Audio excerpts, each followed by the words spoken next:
Hello everybody, this is Marcus with the wide world of real estate again. Before I get started, I'd just like to say that I'm putting my content, I'm putting the things that might benefit you, whether you're interested in the mechanics of a real estate transaction or how to, or maybe get a job in real estate. But I'm putting it all on a Notion template. I don't have any videos for it right now, but it's at simplifiedhomesales.com. You can start a free Notion account and copy my template into your free account. Zero charge. I'm not charging for this. It's still kind of a work in progress, but if you do that and want me to answer any questions or be involved in your thought process or the mechanics of a real estate transaction, then you can just add me to your space. If you look at some Notion videos, you'll figure out how it is just a project management application in my template, but that's what I have. I also have knowledge base and some, so you might want it if you're pursuing a real estate transaction, thinking about managing a property, thinking about how to structure a real estate career, but that's what I'm selling. So Simplified Home Sales in the top right, you can get my Notion template. So today I'm going to talk about a tale of two cities. And one is where I've lived for a couple of decades and been involved in the city rebuilding after Hurricane Katrina. And the other I've just heard mentioned many times in the conversations that have to do with bootstrapping a country and some charismatic, effective leaders that have brought the country out of basically nothing, and that's Singapore. And the charismatic leader that I'm talking about is Lee Kuan Yew, who ruled as the I guess prime minister or president for years and years, and he was handed control, and his I'm going to say it wrong, but it's the PAP regime of politics, People's Action Party or something like that.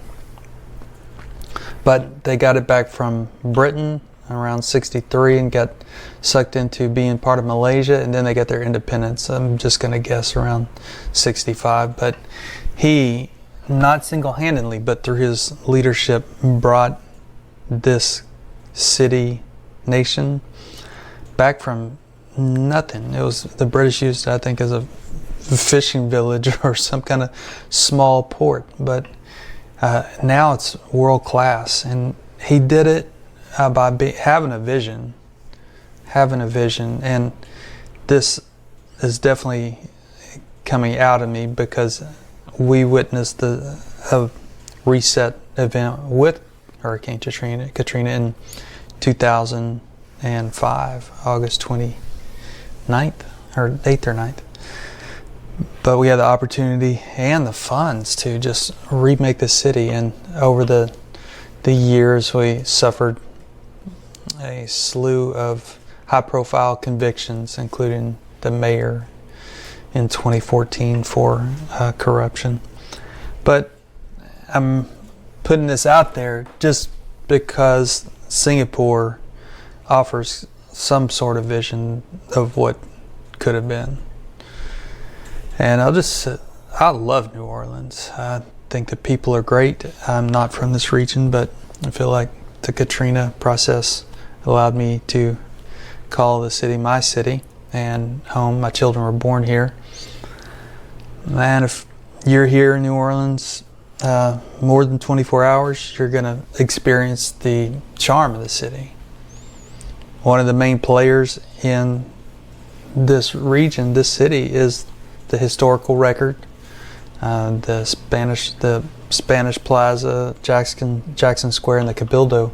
Some major things happen there, like the ratification of the Louisiana Purchase. We have a multicultural population in New Orleans, and the cultural sensibilities and laid-back attitude are interesting compared to many other cities in the United States. And we have similar problems as some of the old larger cities. We definitely have heat, we have crime, and we have corruption. And we moved away recently, and it has not been easy. And I miss New Orleans. I think I know what it means to miss New Orleans.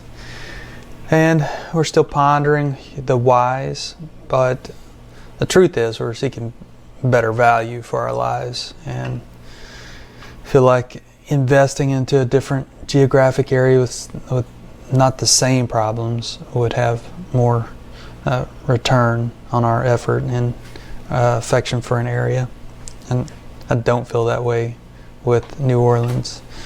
I feel like the municipality is unappreciative of the taxpayers, and even though they make sure that we pay our taxes, the infrastructure is done whenever there's enough federal money to do it, and just not feeling the love in return.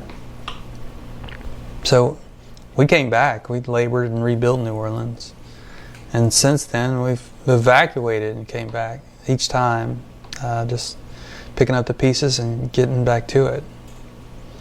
We've also done a lot of hoping for the best, and in the 5-year increments after Katrina, there was 2010, then 2015, and now we're at 2023. So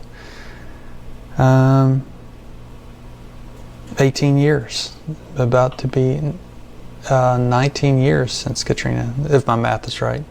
5, 23, or I guess it will be 18 years. But we came back. There's some definite bright spots. There are private industry, like GNO Inc. They are making a really good attempt to sell the benefits of the city. These years they've been in existence probably 10 years. But I think that after Katrina, our reset compared to what could have been like 1965 Singapore with Lee Kuan Yew, it just could have been different. I think New Orleans fumbled again. Now that we're standing at this perspective, there was some hope. I mean, if I could just tell you the hope that was here after that we were gonna, drain the swamp and get rid of the corruption that held us down to remake the city. But we just couldn't get rid of those problems, even though there was a ton of effort in the rebuilding and the attempt to change how New Orleans was operated. We did get the Office of the Attorney and the Inspector General, and that was a dramatic story. The contention between Ray Nagin and Robert Sarasoli was impressive. It's like two characters in a dramatic film. But we have the Office of the Inspector General that the budget does not get touched. It's just written in there. And GNO Inc. selling the benefits of the strategic location of New Orleans and the benefits of doing business here. But we still have a brain drain. We still have population declines, and that's just how it is. So, in my opinion, the problem is the system and the culture. The politicians are mainly populists that understand the racial makeup of the city.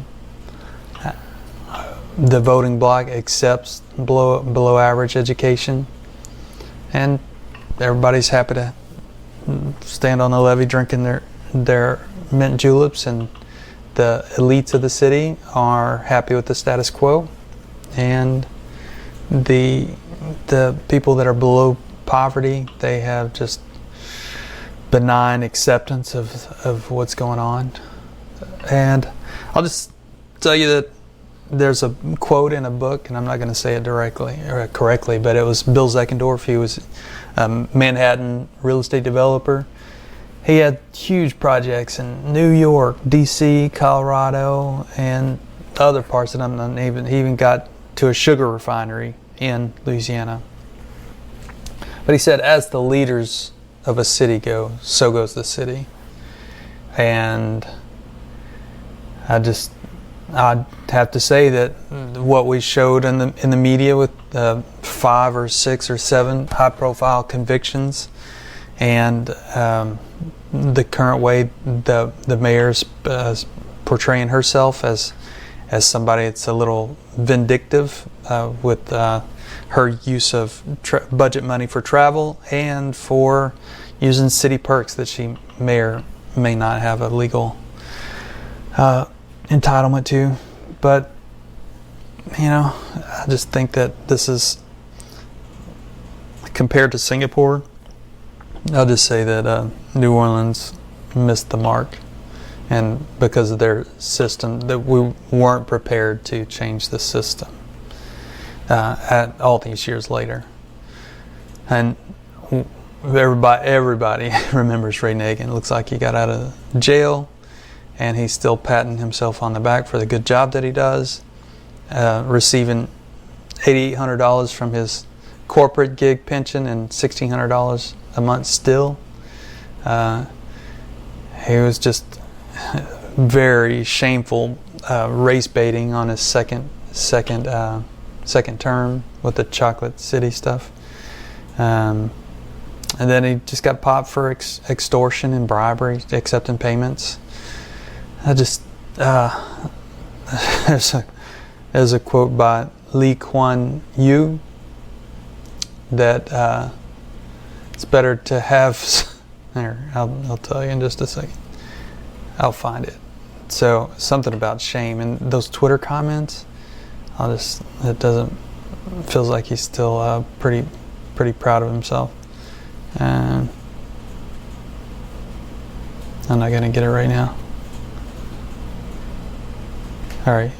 Anyway, so compared to New Orleans, Singapore did a great job, and I'm just gonna talk about the power that what a mayor with vision. We already have Napoleonic Code, and I don't know where along the way that New Orleans got such a authoritative position of the mayor, but the mayor's office has a lot of executive authorities, and they have broad powers in the budget and public safety and public works. They set the priorities in New Orleans, and they appoint key officials to boards and commissions, and they shape policy direction, and they have a lot of emergency powers.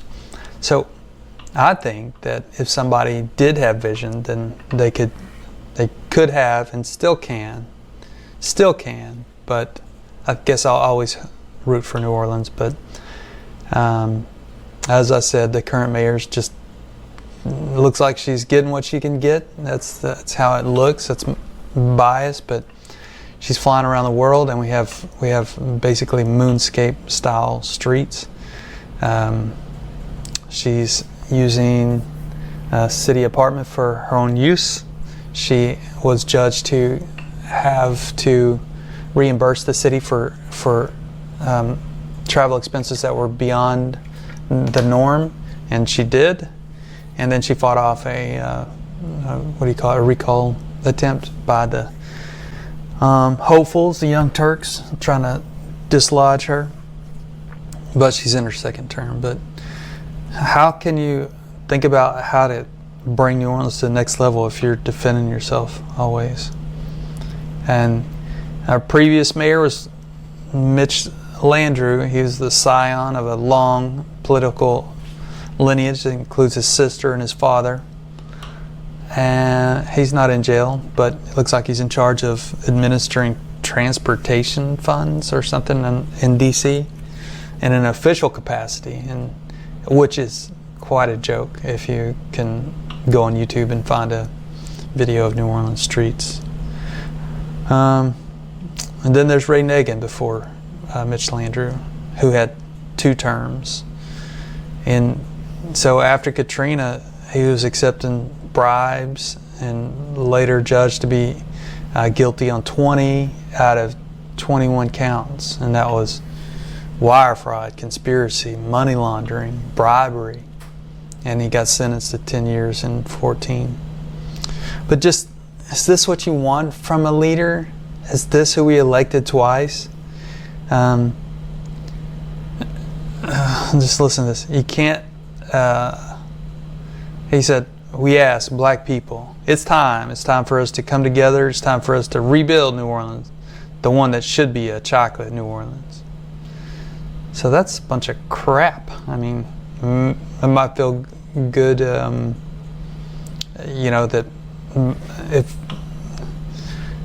if the shoe, I just think, yeah, I'm white, but that just sounds pretty divisive. I'm trying to be objective here. But we also had William Dollar Bill Jefferson. They found 90 grand in his freezer. Let's see what he said. I'm innocent of the charges that have been leveled against me. I will fight these charges with every ounce of determination I have. And he was sentenced in 2009 to 13 years in federal prison. And he had to forfeit the proceeds of his corrupt activities. So would you want to bring your business here if this is the culture? And his brother, Bill Jefferson, he was taking bribes for starting businesses in Africa, so he was international. His brother, let's see, I'm innocent, and I look forward to the opportunity to clear my name in court. And he was sentenced in 2011 to 10 years in federal prison and to pay restitution. So we got Ray, we got Bill, we got Mose, we got Renee Gill Pratt, Moses' girlfriend. Here, what'd she say? She said, I've always worked to serve my constituents and make a positive impact in my community. And she was sentenced to 7 years in federal prison and to pay restitution in 2011. And she was alleged to facilitate the allocation of state funds to the nonprofits controlled by Mose Jefferson. Then there's nonprofit organizations and racketeering and money laundering. So, Ray, Bill, Mose, Renee, here's Oliver Thomas in 2007. He will probably be our next mayor. New Orleans councilman convicted for taking $15,000 from a contractor for favorable treatment, and that's called bribery. So he was accepting cash payments, and he pled guilty in charges of accepting bribes and the conspiracy to commit bribery. So, man, he says a lot of great things, and he was honestly beloved. But to say that, let me just compare what Lee Kuan Yew might have said versus Oliver Thomas. Oliver Thomas said, I'm not a snitch during some legal proceedings. But he said, I'm committed to making amends and moving forward. I appreciate the support and understanding of those who have stood by me during this difficult time. So it feels like a little bit of shame, at least, or accepting responsibility. So that's a whole dream team of convicts. Not to say a member of the school board that conspired with Mose Jefferson to give a no-bid contract to Moses' operation for some school education, right? Oh gosh, it gets more. Craig Mefford, the guy that was associated with Ray Nagin, giving him perks. He was steering the city. He was the city's technology guy, and he funneled city work toward Mark St. Pierre's companies in return for personal benefits. They were like gifts, trips, and other stuff. It was just a scandal of kickbacks and unethical practices within Nagin's term. And Mefford, he said, I deeply regret what I did. I hope to rebuild my family. He went to jail. And And then there's Mark St. Pierre, the contractor for, I guess it was crime cameras. I think that's what it was. There was a technology vendor, and St. Pierre's case was notable for its connections to corrupt practices within the city government and the awarding of contracts.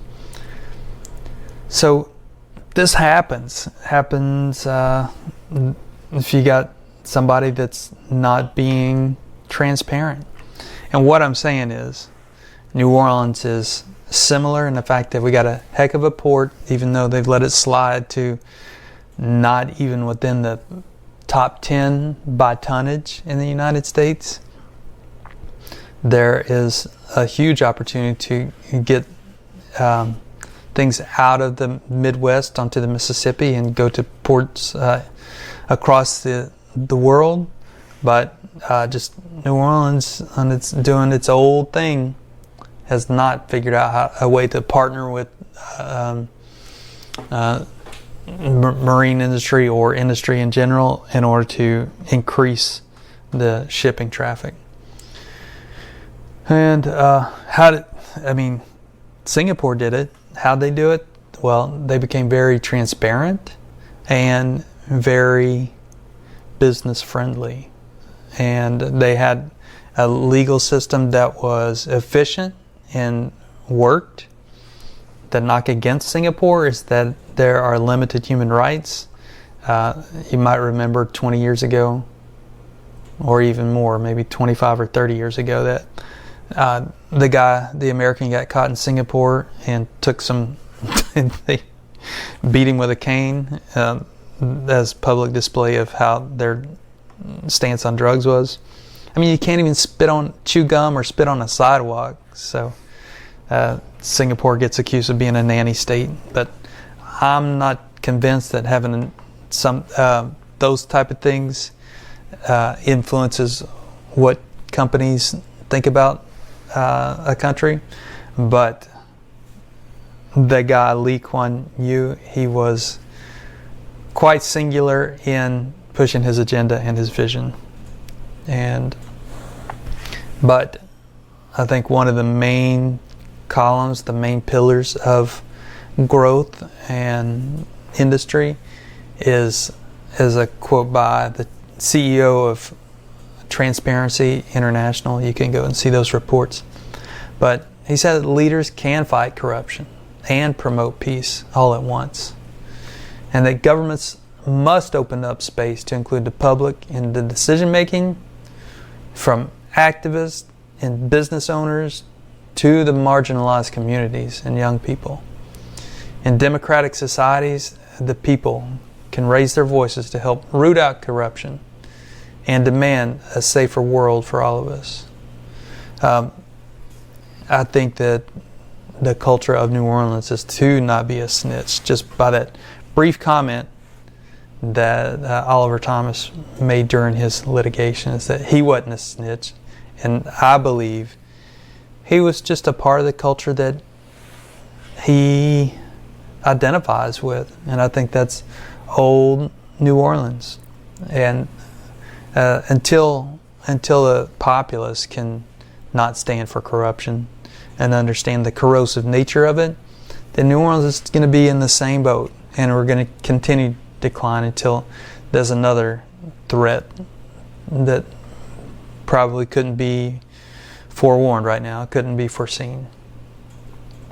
But there's tons of types of corruption. Of course, bribery and embezzlement and extortion.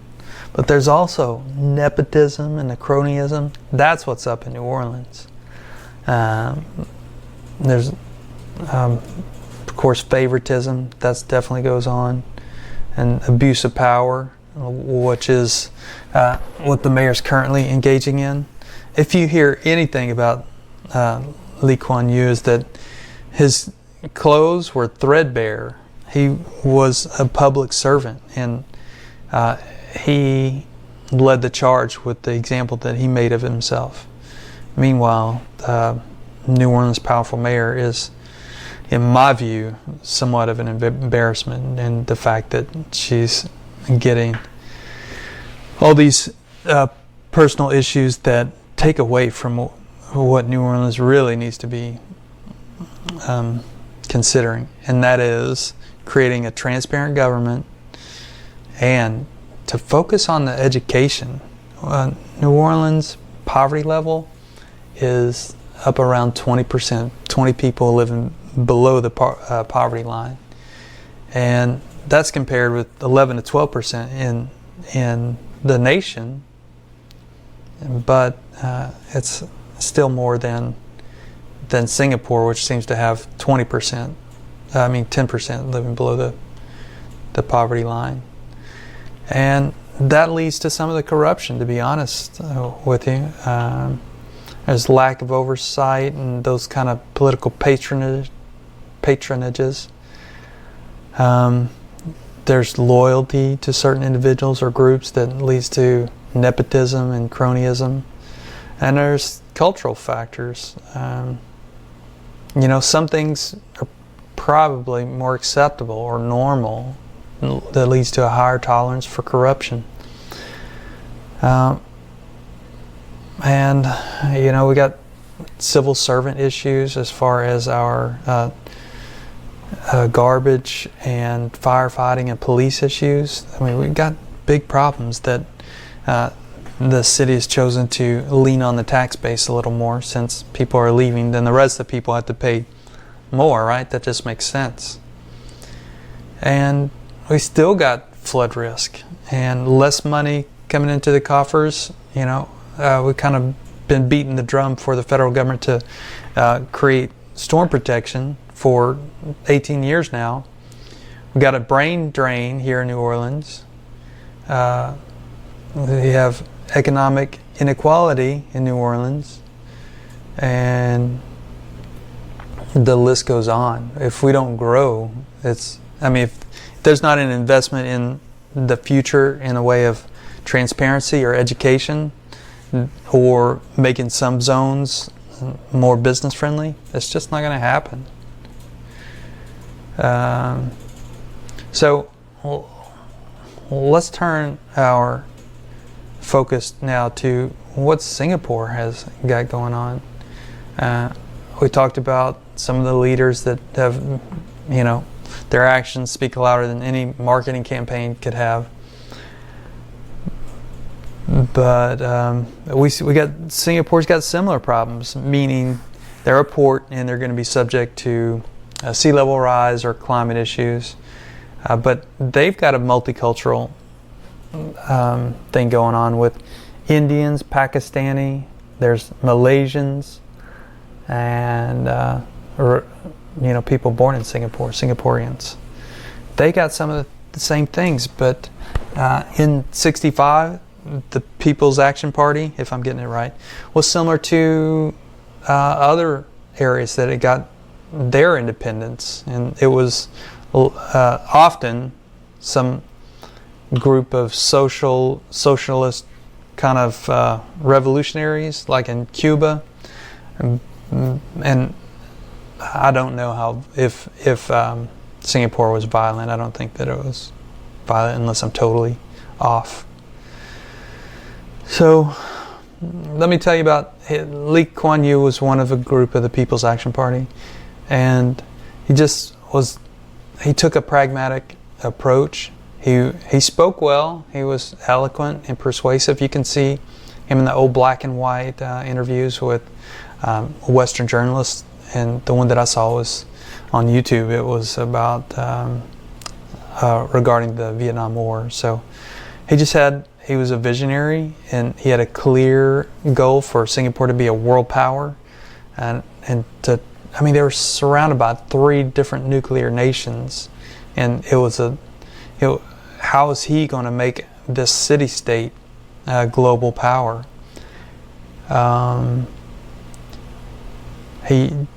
Firm leadership style. Singapore's got a pretty autocratic government, and the president has similar powers as the mayor of New Orleans, but I suspect he had more powers. Highly disciplined, full of integrity in his personal he just led by example and expected high standards from those around him. You remember on Patton, George Patton went to that outpost in Africa, and people were laying around, and he had to whip them into shape. I suspect that's the vision that I get when I think of Lee Kuan Yew's style. But look at it. He is business friendly. They focus on education. If you go to the PISA, Singapore's at the top of reading, mathematics, and writing. The PISA worldwide ranking, you can see how Singapore is higher than America, and within America, Louisiana and New Orleans itself are at the bottom, and that's not what it's going to take to get better. It's going to take more education, and a company's going to bring their operation here if the population is trained and has a good education. So compared, they even have affordable housing. That was one of the things, and I don't think it's any secret, but they do things different. It looks like they'll give the residents a leasehold estate, and it looks like that the residents have a forced savings within their wages, and you might call that a lack of freedom or a nanny state or whatever, but they're allowed to borrow against their savings to create a house for themselves. And they've got these big tall towers. I mean, they've got less land area than New Orleans, but they've got 3 million people in it. So it's you're gonna need some housing and affordable. So they figured it out. They've got ownership and leasehold of their flats, and that's what it has to be if you go look at the style. They're these big high rises. But they follow centralized planning approach to allocate land and develop housing, and just allows for efficient land use. What's going to happen downtown New Orleans when there's no longer need for those towers with commercial real estate? So they got subsidies for the housing, and that central provident fund within a citizen. They can use that mandatory savings to finance their flats. So less personal freedom, but I would say more security and obviously growth. So there's you got the mandatory contributions, and within your mandatory central provident fund, you got your ordinary account, and then your special account for your retirement investment, and then your medical, and then your retirement, and they can use that to purchase homes. They have a forced portion for their health care, and ours is, I guess there's Medicaid on the actual income, but that Singaporean people, they have flexibility in how to allocate their contributions among those different accounts. Anyway, I'm getting into the weeds a little bit, but there's some forced programs. It looks like there's an expectation of how to act with people, and they have a very low tolerance for drug trafficking and drug use. You'll even see some pretty severe punishments for those offenders, as well as there is a good and even top level transparency in the government. People have faith that the legal system, the rule of law, is fair. They try to tamp down litigation and focus on settlements, just to make things work better. So, and that's what New Orleans could be. I mean, we had this vision 18 years ago, but it's died a slow death because of lack of vision, poor education, and leaders that are focused on populism versus actual problem solving. Well, I'll always hope for New Orleans. I'll always root for it, even though we've had to leave. But I hope that was insightful. And if you have any questions related to the sequence of owning real estate, and ideas on property ownership, I feel like if you don't own a piece of property, then you should seek to, in the simple fact that it could be your mandatory savings account. That people call it an investment. I don't know about it being an investment, but it is a forced savings account. If you got any questions about how it works, I have a lot of information on my Notion account on Simplified Home Sales. In the top right, start a free Notion account and copy what I've put together, my work in progress. You copy it into yours, and then mention me or bring me into some area where you got questions, and we'll communicate about it. Any direct problems at the point where we can communicate. All right, well, I hope to see you next time. I think this is number 8, and I just had some things to say about my hope for New Orleans and the United States on being efficient with transparency of government, a legal system that's efficient and works, and a transparent government, which is what we're in dire need of on a state, federal, city level, is transparency. All right, I hope you join in next time. This is Marcus Tuttle, The Wide World of Real Estate. Thank you so much.